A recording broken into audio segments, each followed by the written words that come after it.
So this is a bunker from World War II. It was built in 1941 while the war was still going on by war prisoners to protect people and also the government from air raids. And art you can see here in the tunnels today has been brought here in 2022 and 2023 by the Dr. Hans Riegel Foundation here in Bonn, who held competitions with a local art school with students who were then allowed to portray their art in here. Sure, I study in Bonn at the university, I study art history. When I started working here, it was a little bit eerie, because when I first went in here, the lights were off, it was always these dark tunnels, you couldn't really see the artworks at first because they weren't all fully hung up, and I wasn't sure how to feel about being inside this bunker. But nowadays, really, it's become such a lively place. It's always full of people who are so full of curiosity and just nice things to say. And there are a lot of people coming in here who tell us that they've been living here for like 60 years and have only now realized that there's a bunker here that they can enter. You want to start with the art or with the history? The art. This is one of the artworks that won the second competition. There were two. And this one won the second competition. It's by Charlene Fausner. She was an art student at a local art school. And it's called Woman Walking Through an Exotic Forest. It's for the topic forest, humans, nature, and their relationship with each other. Within this competition, they were allowed to choose a historic artwork and reinterpret it in their own way, fitting to the motto. And as you can see here, it differs quite greatly from its original. The original is by Henri Rousseau from the early 20th century. Yeah, that's the original. Making the woman less of the focus of the artwork, as it is in the original. She meant to show that nature is much more important than humanity, why she also added this volcano in the background that is completely missing from the original to show that nature can be violent against us if we disrespect it. Interest in art has nothing to do with your ethnicity or your skin color. Of course, there is less people of color here in the bunker than I would say people I would identify as German, just because there's not very many living around here. But there have been a lot of visitors that also requested guided tours in English, for example, or who were here for exchanges, as I've said before, who were interested in the local history, and also just people of color. I have seen some here, and they were some of the most interested, actually. I had a woman who was herself from Algeria, a country that this original painting there takes place in. Etienne Dinet painted Algerian people. There was a woman here who was herself from Algeria who could also teach me a lot about the history of this painting herself. Like, she almost gave me a tour of this specific art because I just didn't know the things, because she had the hands-on experience with it, because she could identify herself and her people in this artwork. So I think people of color have almost brought some of their own experience into this bunker that is so valuable, and that has also helped me to improve my tour. Yeah, as you can see here, those are the former tunnels of the bunker that were divided in rooms for the students that were living in here after the war. What we can see there is still an original bed frame. The city was destroyed so much in World War II that there was no place to put people anymore. Even the residents had no apartments anymore. 95% of living space and buildings in the inner city were destroyed. So a lot of students came after the war to study at the university here in Bonn, and they had no place to put the students.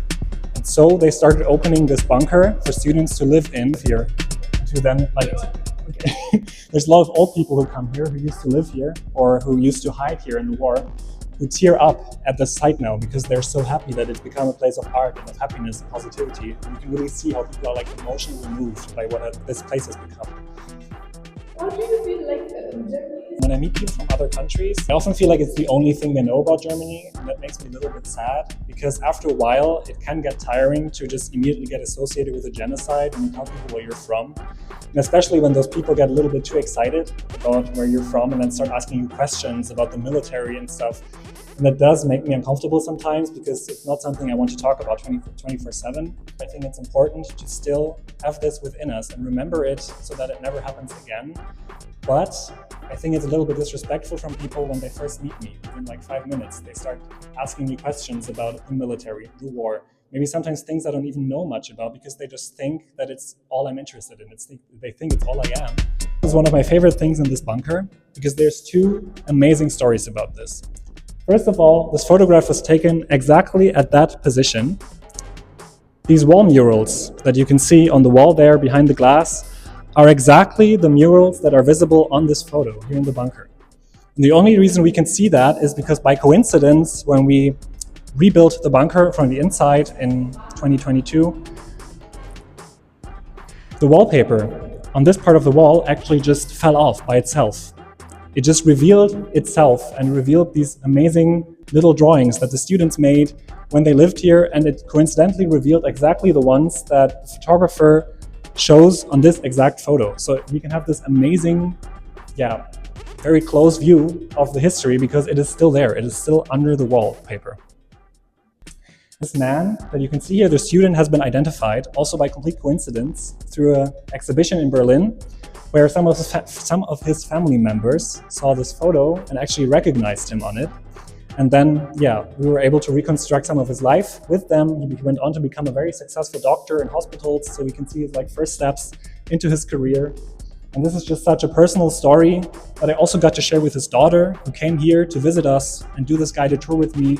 And it was a very emotional moment to stand in front of this wall with her and look at the notes that her father put on this wall during his studies. She probably didn't think anything of it, but nowadays it's behind this glass wall in this museum, and she got to look at the notes that her father put on this wall 80 years ago when he lived here.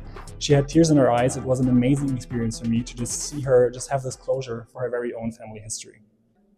Well, I think art can transform spaces, and I think this bunker is one of the best examples for that. Art is just a wonderful thing where you can really see that humans put their self and their emotions and their soul into something. It is a wonderful tool to really express the zeitgeist or just the feeling of a certain era. I personally think that one of the most pretentious aspects of art is the modern art market that really just creates art that is so commercialized that it loses most of its purpose and is just there to appeal to the market, to make money, which is nice if the artists can make a living, but I think a lot of what comes out of that is a little soulless, and it is very swallowed by the incentive to make money. And I think that is something that has come out of especially the modern art market that is a little pretentious. For me, it's not super tiring because I'm having a lot of fun with this, because I just also personally love the history of this place, and so I rarely get tired of really telling people about it. People are listening to you, and you can see their eyes gleam with curiosity. I think that gives you back a lot of motivation to continue the job.